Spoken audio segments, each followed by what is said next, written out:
Hi, I'm Michael Chase and welcome to Cup of Joe, an interview series where we have caffeinated conversations with wickedly smart people about how brands are transforming the way they engage with people.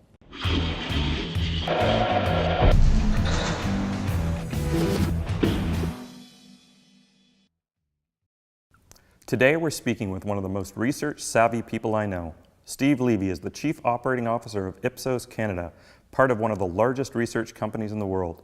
He manages a deep expertise staff of over 200 marketers and researchers. Steve is always acutely attuned to the latest trends in the market, only matched by his love of eyewear, with way over 50 chic spectacles in constant rotation at any given moment. Hello, Steve. Mike. Good to see you. Let me ask you a question. With Ipsos, you're not only looking at a 50,000-foot view of the marketing world today, but you get into the nooks and crannies of really what's making it tick. How does a leading company like Ipsos stay on top of this? You know, the truth of the matter is we look at the market, and in fact we like the market to look at us through 4 lenses. First lens, biggest lens, is marketing. And that covers everything outside of advertising. So product, packaging, promotion, pricing, and the biggest area, innovation. Second lens is advertising. And when I say advertising here, I'm thinking everything pre-test, so copy testing, and everything after the fact, so in-market tracking of performance. Third lens is loyalty. And here we're really looking at the customer experience, the journey that customers have these days when they buy services. And the fourth and smallest, but loudest lens is our public affairs group.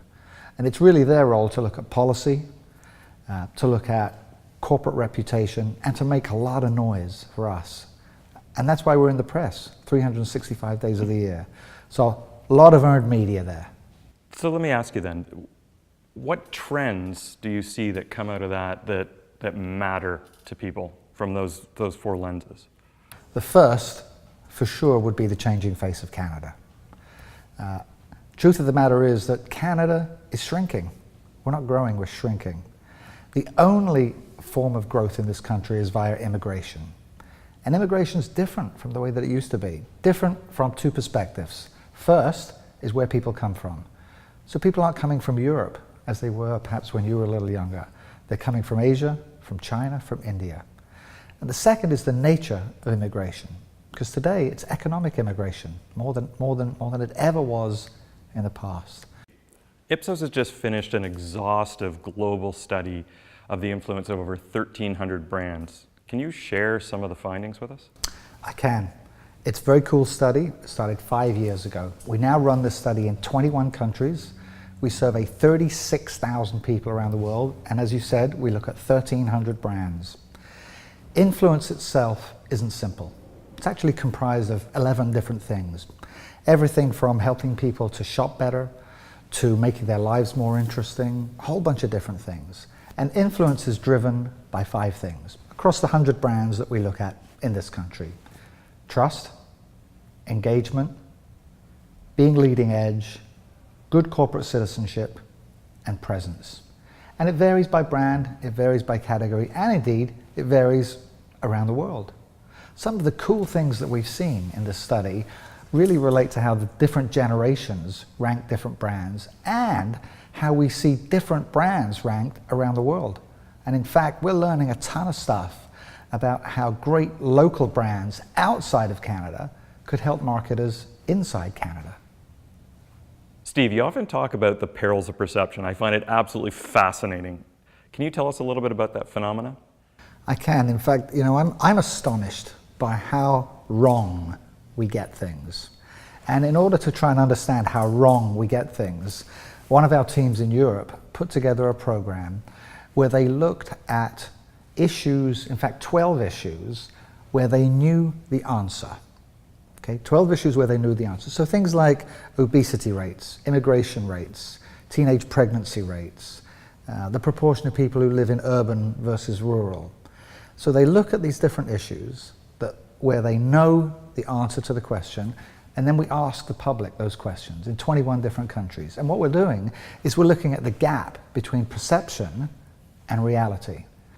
So once we've established this gap, if you like, on these 12 or 13 issues, we can essentially create an index of ignorance. Now, we choose that word very carefully because ignorance is not about stupidity. It's about lack of knowledge. And at the end of the day, we create an index of ignorance by country. So we rank the countries around the world from the most ignorant to the least ignorant. So Steve, I have to ask you, who is the most ignorant country? Go to the site, check it out, ipsos.com. I think we can all agree that we're in an experience economy now. You've got a great story that talks about brand experience, and I'd love you to share it. Sure. The fastest growing part of what we do is, in fact, trying to understand customer experience, the journey that people go through.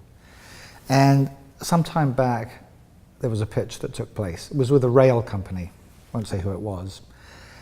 And the rail company recognized that the experience that they were offering was brutal. So brutal experience, they recognized that this is the case, and they put out a tender to have an agency help them to improve the experience.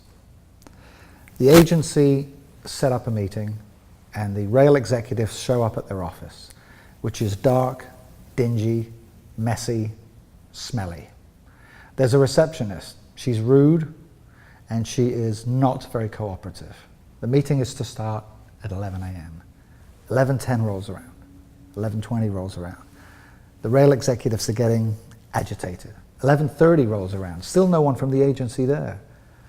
11:40 rolls around, and as the rail executives, at this point, furious, get up to leave, an agency executive opens the boardroom door, walks out, shakes their hand, welcomes them, and says, "Welcome to the experience that your customers have every day. Perhaps we can help you." Love that. Yeah. Gutsy, but good move, I think, in hindsight. So Steve, as we wrap up today's show, I'm going to ask you one more question. What is the one thing that brands can do to transform the way they engage with people? If there were one thing, it would be change. Change in terms of when, where, and how they change.